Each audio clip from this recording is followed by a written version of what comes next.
Financial Francisco here with another video, and today, as you can tell by the title, what I'm going to be talking about today are the top 5, in my opinion, mistakes that young people do in managing their money and finances. So this topic needs no introduction. We're going to get right into what the things are. So in place number 5, it's eating out too much.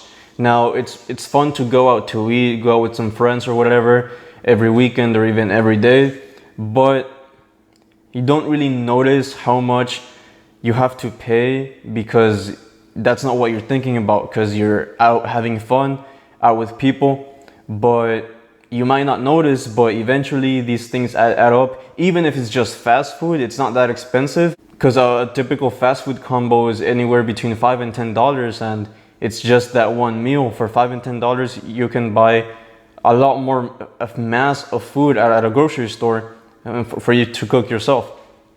So it's not really that worth the money. You're not going there for the food, you're going there for the time convenience. And going out to eat time and time again is really gonna impact how much money you have left over, and it might even put you in debt. Mistake number 4 is buying a lot of unnecessary items for social status. Unnecessary items can be, for example, buying out the new iPhone every single time a new one comes out. You would just be buying it for the new perk, or because the battery lasts a little bit longer, or the screen is a little bit bigger, or the camera is a little bit better. You know, those things aren't really that necessary, and it's not really that big a change from phone to phone. Another example could be buying new clothes continuously. You know, you don't really need that many clothes. All you really need is a couple outfits for each separate occasion, as in 2 or 3 formal outfits, another couple for casual, another couple for like to exercise, and really that's just it. You don't need like excessive amounts of clothes, and especially luxury brands, because those things really don't sell because of how they look or because of their comfort. It's the brand, and it doesn't really matter anyway. And maybe you might impress some people, but you know, that impression only lasts for a couple minutes or a couple hours or that day that you meet that person. But after that, you know, its importance really goes away. And the way fashion works, it keeps you buying and buying and buying. So you're spending money continuously on expensive, unnecessary things. And for what? Like, unless you can afford it and you're actually passionate about doing that stuff, it's not worth it at all, in my opinion at least.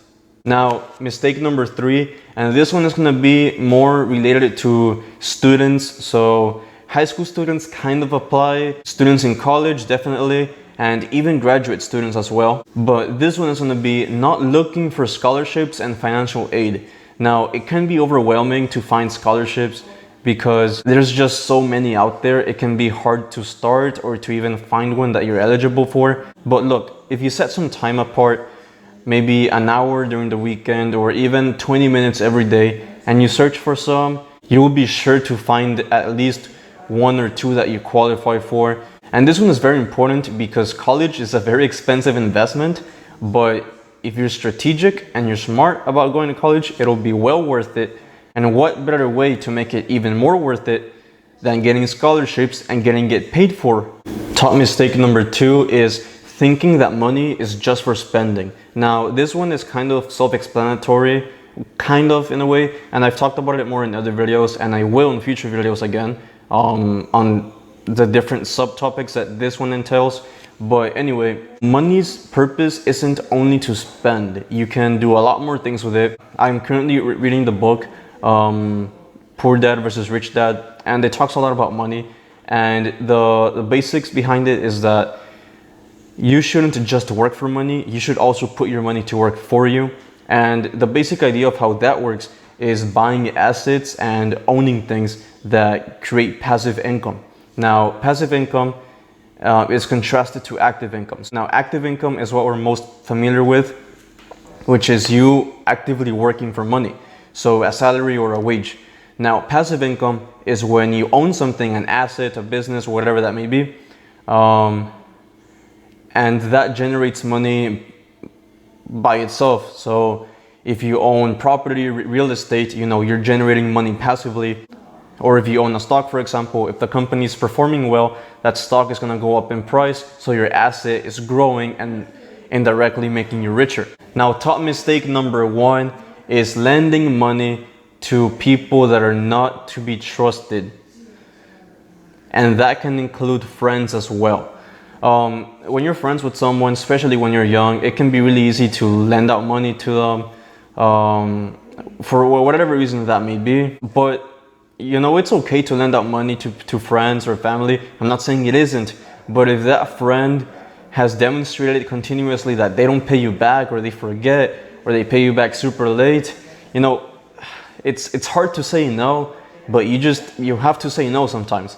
Because if you don't say no to someone that's asking you for money continuously, and you know they don't pay you back, you know they take long, you know, that's gonna hurt you eventually. And you need to just tell them, hey, you know, you've done this in the past a lot of times, you never pay me back, or you take too long, I can't lend you money right now.